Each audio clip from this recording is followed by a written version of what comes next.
સુરતમાં bullet train બ્રિજના ચાલુ કામમાં દુર્ઘટના સર્જાઈ છે। લોખંડની ભારે પ્લેટ પડતા પિતા પુત્રીના મોત નીપજ્યા હોવાનો મામલો સામે આવ્યો છે। તો તાપી નદી પર નિર્માણાધીન બ્રિજ પરથી લોખંડની પ્લેટ પડી ગઈ હતી। પ્લેટ નીચે માછીમારી કરતા પિતા પુત્રી દબાઈ ગયા અને બંનેના ઘટના સ્થળે જ કરુણ મોત નીપજ્યા છે। ઘટનાથી સમગ્ર વિસ્તારમાં અરેરાટી વ્યાપી છે। તો સ્થાનિક લોકો મોટી સંખ્યામાં સ્થળે ઉમટી પડ્યા। ઉત્તરાયણ પોલીસ તાત્કાલિક ઘટના સ્થળે પહોંચી આવી છે। મૃતદેહોને પીએમ માટે મોકલવામાં આવ્યા છે। બુલેટ ટ્રેન પ્રોજેક્ટના અધિકારીઓ સામે તપાસ શરૂ કરવામાં આવી છે। તો કોન્ટ્રાક્ટરની બેદરકારી અંગે પણ કડક કાર્યવાહી શક્ય છે। તો સુરતનો આ મામલો સામે આવ્યો છે કે જ્યાં બુલેટ ટ્રેનના બ્રિજની કામગીરી ચાલુ હતી તે દરમિયાન દુર્ઘટના સર્જાઈ હતી। જે પ્લેટ હતી લોખંડની તે લોખંડની પ્લેટ નીચે પડવાની ઘટના બની હતી અને તેમાં પિતા પુત્રી દબાયા હોવાની ઘટના બની છે। તો બીજી તરફ આ અંગે હવે વધુ તપાસ હાથ ધરવામાં આવશે। અમરેલી કલેક્ટર કચેરીને બોમ્બથી ઉડાવી દેવાની ધમકી આપવામાં આવી છે અને બીજી તરફ 4 બોમ્બથી ઉડાવી દેવાની ધમકી ભર્યો ઈમેલ પણ મળ્યો છે અને કલેક્ટર કચેરીના ઈમેલ આઈડી પર ધમકી મળી છે અને સરનામું તેમજ ઓળખ ગુપ્ત રાખી આ મેલ કરવામાં આવ્યો છે। અજાણ્યા શખ્સે 10 લીટીમાં જુદી જુદી ધમકીભરી ભાષાનો ઉપયોગ કર્યો છે। ધમકી મળ્યાની ફરિયાદ સિટી પોલીસમાં નોંધાઈ છે, જેને લઈને હાલ સ્થાનિક પોલીસ હરકતમાં આવી ગઈ છે અને સમગ્ર અમરેલી કલેક્ટર કચેરીમાં સર્ચ ઓપરેશન હાથ ધરવામાં આવ્યું હતું। તો ડિઝાસ્ટર કચેરીના અધિકારીએ મેલ કરનાર અજાણ્યા શખ્સ સામે સિટી પોલીસમાં ફરિયાદ પણ નોંધાવી છે। તો કલેક્ટર કચેરીને બોમ્બથી ઉડાવી દેવાની ધમકી આપવામાં આવી છે અને ધમકી ભર્યો ઈમેલ મોકલવામાં આવ્યો છે। તો અમરેલી કલેક્ટર કચેરીને બોમ્બથી ઉડાવી દેવાની ધમકી આપવામાં આવી છે। 4 બોમ્બથી ઉડાવી દેવાની ઈમેલમાં ઉલ્લેખ પણ કરવામાં આવ્યો છે। તો કલેક્ટર કચેરીનું જે ઈમેલ આઈડી હતી તેમાં ઈમેલ આઈડીમાં આ જે ધમકી છે તે આપવામાં આવી છે।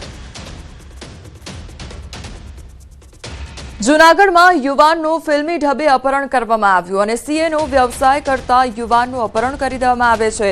અપહરણકારોએ ₹60 લાખની ખંડણી માંગી હતી। મિલન ચૌહાણનું ઓફિસેથી ઘર પરત ફરતી વખતે જ અપહરણ કરવામાં આવ્યું। લોનના જૂના બંદૂકમાં અપહરણ કરવામાં આવ્યું હતું।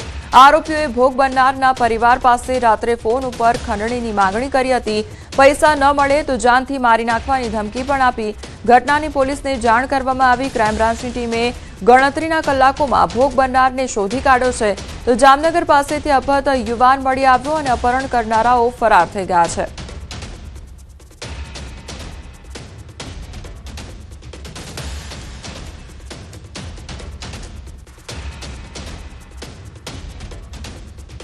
નવી સિવિલ હોસ્પિટલમાં 20 દિવસની બાળકી ત્યજી દેવામાં આવી છે। સીસીટીવીના આધારે માતાની ઓળખ કરવાનો પ્રયાસ હાથ ધરવામાં આવ્યો છે। તો સીસીટીવીમાં કેદ થઈ શંકાસ્પદ મહિલા અને મહિલા નવજાત બાળકી સાથે હોસ્પિટલમાં હાજર જોવા મળી હતી। અચાનક હોસ્પિટલમાંથી નીકળતા પણ નજરે પડી અને હોસ્પિટલના પ્રથમ માળેથી બહાર નીકળતી મહિલા સીસીટીવી કેમેરામાં કેદ થઈ છે। મહિલા પાલ વિસ્તારની રહેવાસી હોવાનું અનુમાન લગાવવામાં આવી રહ્યું છે। તો ખટોદરા પોલીસની નાગરિકોને અપીલ છે, લીલા રંગના કુર્તામાં જોવા મળેલી મહિલા અંગે માહિતી મળે તો તાત્કાલિક નજીકના પોલીસ સ્ટેશનમાં સંપર્ક કરવા માટે અપીલ કરવામાં આવી છે। તો માહિતી આપનારની ઓળખ ગુપ્ત રાખવામાં આવશે તેવું પણ કહેવામાં આવ્યું છે। હાલ નવજાત બાળકી જીવન અને મરણ વચ્ચે ઝઝૂમી રહી છે।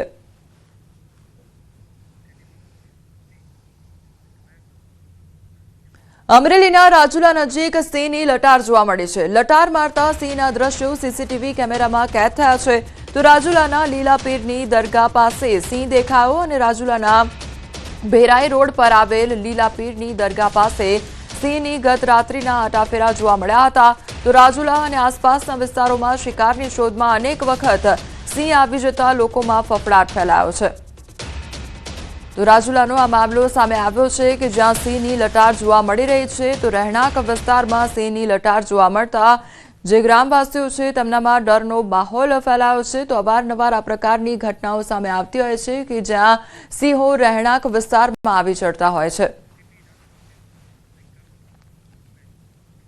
આ તરફ રાજકોટના ધોરાજીમાં સિંહણના આટાફેરાથી ખેડૂતોમાં ભયનો માહોલ જોવા મળી રહ્યો છે। શહેરના કૈલાશનગર નજીક રેવન્યુ વિસ્તારમાં સિંહણે વાડીમાં ઘૂસી મારણ કર્યું હોવાની ઘટના બનતા સમગ્ર પંથકમાં ફફડાટ ફેલાયો છે। સાવજના આટાફેરાને પગલે રાત્રિના સમયે પિયત માટે ખેતરે જવું જોખમી બન્યું છે। ખેડૂતોમાં ભારે ચિંતા જોવા મળી રહી છે। તો તોરણિયા અને મોટી પરબડીને જોડતો રાજમાર્ગ નજીક સાવજના આટાફેરાથી રસ્તા પરથી પસાર થતા લોકોમાં ભય ફેલાયો છે। ત્યારે ખેડૂતોએ વન વિભાગને તાકીદે પગલાં લેવા માટે રજૂઆત કરવામાં આવી છે। સિંહણને વહેલી તકે પાંજરે પૂરવા માટે માંગ ઉઠી છે। ધોરાજીમાં અમારી જમીન આવી છે, કૈલાસનગરની ફાટક પાસે પેલું જ ખેતર, પણ અત્યારે રાતે સિંહ આવી ગયો છે। અમારો એક વાછડો મારણ કરી ગયો છે। મારણ કરી અને પાછળના ભાગમાં અત્યારે એરંડા છે, ત્યાં વયો ગયો છે। અમે ફોરેસ્ટ ખાતાને ફોન કર્યો, ફોરેસ્ટ ખાતું આવી ગયું છે અને અમને અત્યારે અહીંયા પાણી વાળવામાં બીક લાગે છે। ધોરાજીની અંદર મોટી પરબડી તોરણીયાનો જે રાજમાર્ગ આવેલ છે ફાટકની બાજુમાં, ત્યાં આજે રાત્રિના મારણ કર્યું છે વાછડાનું સિંહે, અને 10 દિવસ ત્યાં લોકો કહેતા હતા સિંહ છે, પણ કોઈ દેખેલ કે તે નહોતું, પણ આ મારણ કર્યા પછી લોકોને ખબર પડી ખરેખર આ સિંહ મારણ કર્યું છે। ભયનો બહુ માહોલ છે। રાતનું પાણી આવે પછી પાવર આવે તો પાણી વાળવામાં તકલીફ પડે છે, તો એને હિસાબે જે બને તાત્કાલિક આ પગલાં લઈએ। તો ઢોર તો અમારે પછી અમારે એની સારવાર કરવા અને એનું રખેવું કરવા ત્યાર તો રાખવું પડે, એટલે જેમ બને એમ જેટલી માગણી છે તાત્કાલિક એને પકડીને પાંજરે પૂરી લઈએ।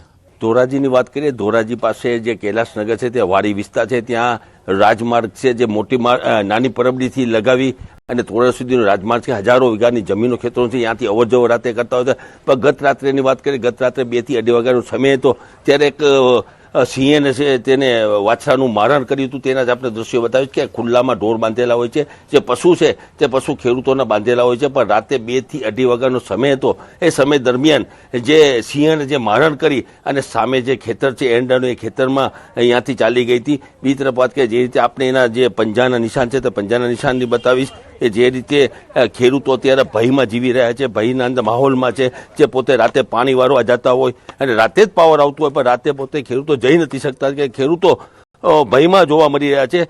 જે રીતે આપણે બતાવીશ, અહીંના દ્રશ્યો બતાવીશ કે જે અત્યારે જે પંજાના નિશાન છે, રાતે 2 થી 2.5 વાગ્યાનો સમય હતો, ત્યારે આ પંજાના નિશાન તમને બતાવીશ કે જે રીતે આ સિંહે જે મારણ કર્યું હતું, આ મારણ કરીને ત્યાંથી ચાલી ગઈ હતી સામેના ભાગમાં જે એરંડાનું જે ખેતર છે તેમાં ચાલી ગઈ હતી। ખેડૂતોનો ત્યાં હજારો વીઘા જમીન છે, પણ ખેડૂતો અત્યારે ભયની માહોલમાં જીવી રહ્યા છે। મુના બગાડી, ન્યૂઝ ગુજરાતી, ધોરાજી। વડોદરા શહેરના પશ્ચિમ ઝોનની ટ્રાફિક કચેરી ફરી એકવાર વિવાદમાં આવી છે। વિદ્યાર્થી પાસેથી ટ્રાફિક પોલીસે તોડ કર્યો અને રોફ બતાવી વિદ્યાર્થીને ડરાવ્યો હતો અને પૈસાની ગેરકાયદેસર માંગણી કરવામાં આવી। વિદ્યાર્થી પાસેથી દબાણપૂર્વક 3000 રૂપિયા ખંખેરી લેવામાં આવ્યા હતા, તો બદલામાં માત્ર 500 રૂપિયા દંડની પાવતી આપવામાં આવી હતી। વિદ્યાર્થીને છેતરવા માટે ખોટા દસ્તાવેજો ઉભા કરવામાં આવ્યા। વિદ્યાર્થીને અસલ રસીદ પણ ન આપવામાં આવી, માત્ર ચલણનો ફોટો પાડીને રવાના કરી દેવામાં આવ્યો હતો।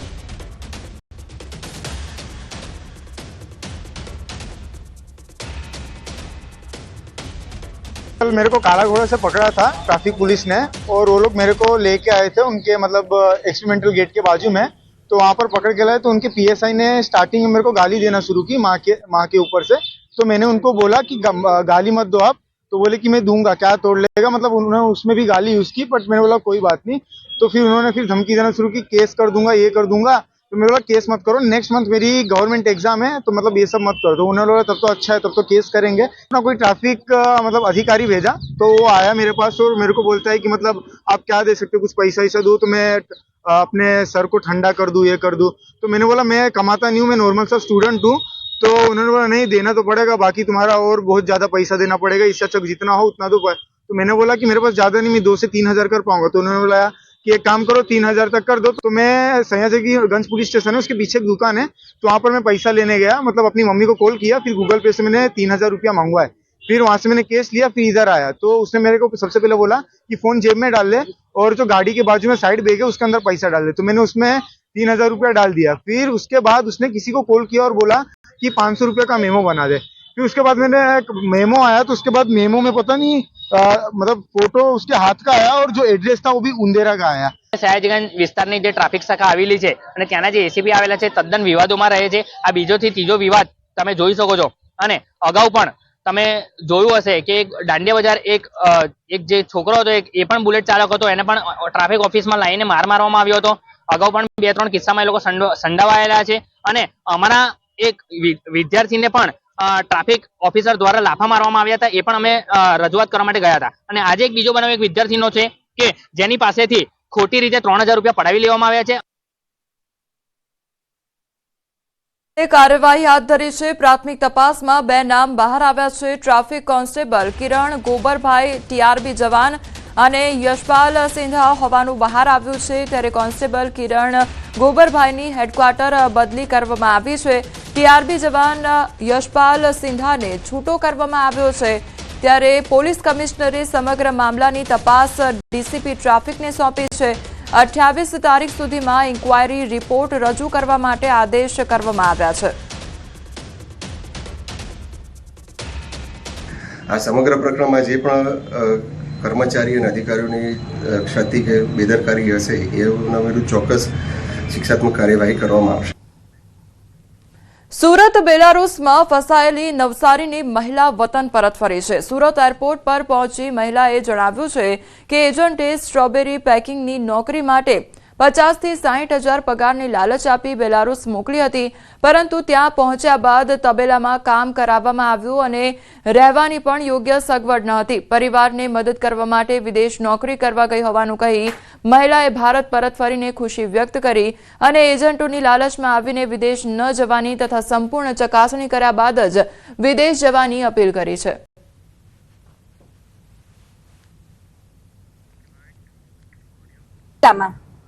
ગાયનું દૂધ કઢાવતા હતા. જોબ માટે એવું કીધું હતું કે સ્ટ્રોબેરી પેકિંગ ને વેર હાઉસ મતલબ એમ. કેટલો પગાર આપશે એવું કીધું હતું? 70 થી 80 હજાર પગાર કીધું. હું એજન્ટ માટે એમ જ કહ્યું કે મને મારા પૈસા મને. વલસાડના ધરમપુરમાં લવ જેહાદની ઘટના સામે આવી છે. વિધર્મી યુવક આદિવાસી સગીરાને ભોળવીને અપહરણ કરીને લઈ ગયો હતો અને આ મામલે ધરમપુર પોલીસ સ્ટેશનમાં ફરિયાદ પણ નોંધાઈ છે. આદિવાસી સગીરા લવ જેહાદનો શિકાર બનતા સમગ્ર પંથકમાં ચકચાર મચી ગઈ છે. સગીરા અને આરોપી પણ હજુ પોલીસના હાથ લાગ્યા નથી. આથી લોકોમાં રોષ વ્યાપ્યો છે. આ મુદ્દો ચર્ચાનું કેન્દ્ર બનતા હવે રાજકારણ પણ ગરમાઈ રહ્યું છે. ત્યારે વલસાડ ડાંગના સાંસદ ધવલ પટેલ અને ધરમપુરના ધારાસભ્ય અરવિંદ પટેલે પણ તીખી પ્રતિક્રિયા આપી હતી અને આ ઘટનાને ગંભીરતાથી લઈ પોલીસ અને સરકાર આરોપી સામે કડક કાર્યવાહી કરે તેવી માંગ કરી છે. સાથે જ વિરોધીઓ પર કટાક્ષ કરતા સવાલ કર્યો કે વિવિધ મુદ્દે રસ્તા પર ઉતરતા આદિવાસી રાજકીય અગ્રણીઓ આ ઘટના મામલે હજી સુધી ચૂપ કેમ છે. આ જે ઘટના લવ જિહાદની થઈ એને અમે સખત શબ્દોમાં વખોડીએ છીએ. અમારા સમાજ આદિવાસી સમાજ હોય કે કોઈ પણ સમાજ હોય ફોર્સફુલ અને કાવત્રપૂર્વક આવું આયોજન રીતે અમારી કોઈ પણ યુવતીઓને આ રીતનો દુષ્પ્રચાર કરશે કે એમની પર દુષ્કર્મ કરે કે પછી આવો લવ જિહાદની ઘટના બને એને અમે સખત શબ્દોમાં વખોડીએ છીએ. આદિવાસી સમાજના મસીહા બનીને ફરે છે, આદિવાસી કરે છે, ત્યારે આદિવાસી નાબાલિક યુવતી પર આટલી મોટી ઘટના થઈ ત્યારે એમના મોઢા કેમ